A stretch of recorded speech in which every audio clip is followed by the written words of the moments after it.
So last week we learned about speech marks and how to edit a piece of writing to make sure they're in there, and this week we're going to be bringing it out a little bit more and starting to write pieces of text ourselves using speech marks.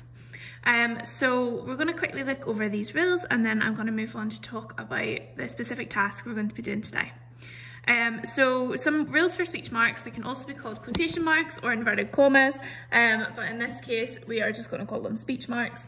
Now we need to make sure that the speech marks go around the beginning and the end of the words being spoken. Now most of you got this last week, but a few of you got a bit confused, but the really important thing is to make sure you understand the words are actually being said out loud, because that is the speech and that's the only thing the speech marks should be round. So in this sentence there's three words. Stop, I said. Now stop is the only word that would actually be said out loud. I said is describing who said it. New speaker, new line. So each time somebody new speaks, you would start a new line.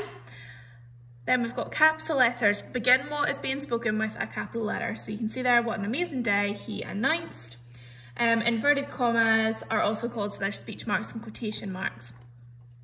And remember to add commas. Now this is really important, a lot of you forgot this.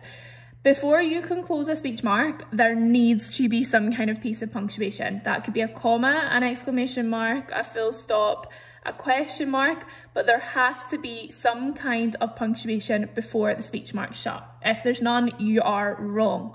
So you see here, Ashton whispered, and then we've got our comma before the speech starts, which is what happens if the speech starts in the middle of a sentence. Be quiet, we've got our exclamation mark, close speech marks, and then Jules starts speaking, so we're on a new line. Sorry, we put our comma in, and then said Jules, and then remembering our full stop at the end. And then also just making sure your speech is correctly punctuated within the speech marks. If it needs a comma, it's in there. If it's a question, it needs a question mark, etc. So hopefully that's just a quick refresher of the importance of speech marks, but you can always go back and watch last week's video as well. Okay, so what I've got here is a little page with some speech bubbles on it. Now, speech bubbles are one of the ways that you've probably shown speech in the past, particularly when you're maybe down the school a little bit, and it's an alternative way of showing speech that isn't speech marks, but of course we can't really use this, for example, if we're doing an extended piece of writing. You'll also see these in comic strips as well.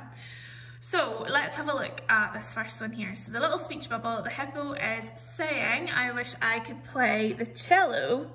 And then what we've done underneath is we've converted it into some speech marks. So inside the speech marks, I wish I could play the cello.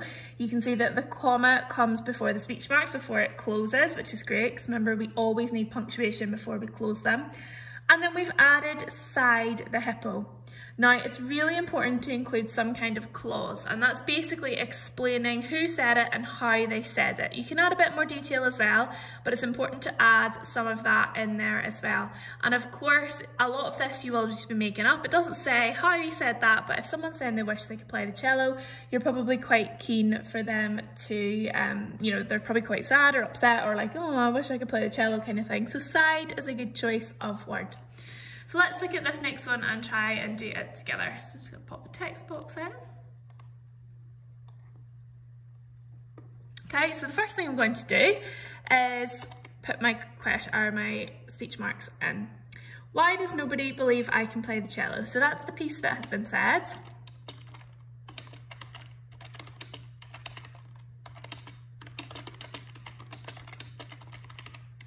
So I've put my question mark in, which means I've got some punctuation so I can close my speech marks.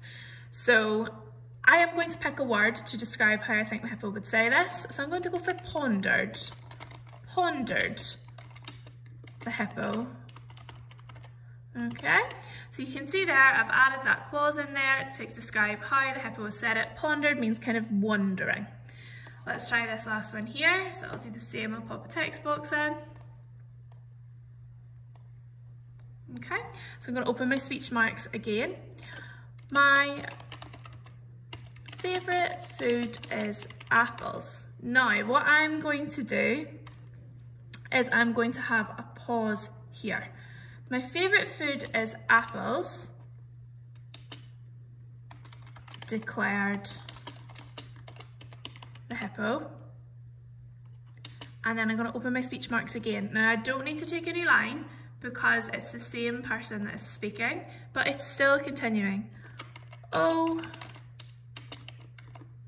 oh no, now I am hungry.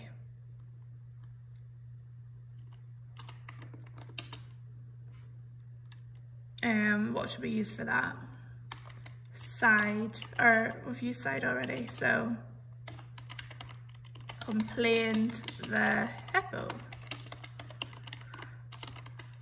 So we can see here, my favourite food is apples, declared the hippo. Oh no, now I'm hungry, complained the hippo.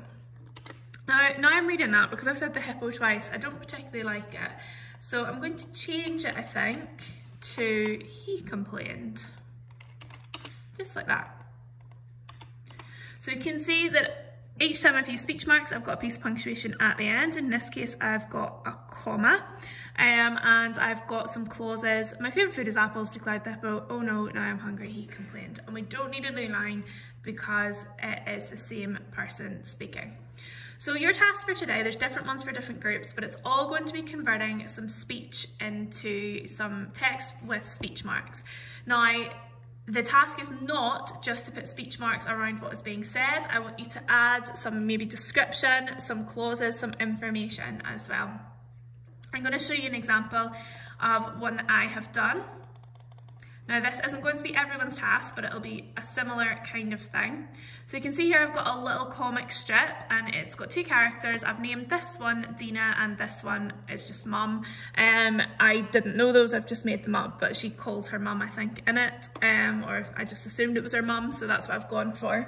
So you can see I've started off with the first sort of event that's happening. While out for a walk with Mum, Dina spotted a pumpkin. So you can see that's adding some description that wasn't written down in words. Now the reason I've done that is because when we change from a comic strip into text, you won't see the picture, so you need to add the detail. So while out for a walk with Mum, Dina spotted a pumpkin. I want a pumpkin for my bedroom, declared Dina. And then you can see I've skipped to a new line. You can't put a pumpkin in your bedroom, complained Mum, but what we can do, okay, and then Mum and Dina walked home and gathered some supplies, and you can see that I'm moving through the comic strip and I'm replacing the pictures with sort of description and keeping the text but placing it into speech marks. So what you're doing today is you're converting speech bubbles into speech mark text with some description of who is saying it, how they're saying it, and maybe a little bit of description about what is going on while they are doing it.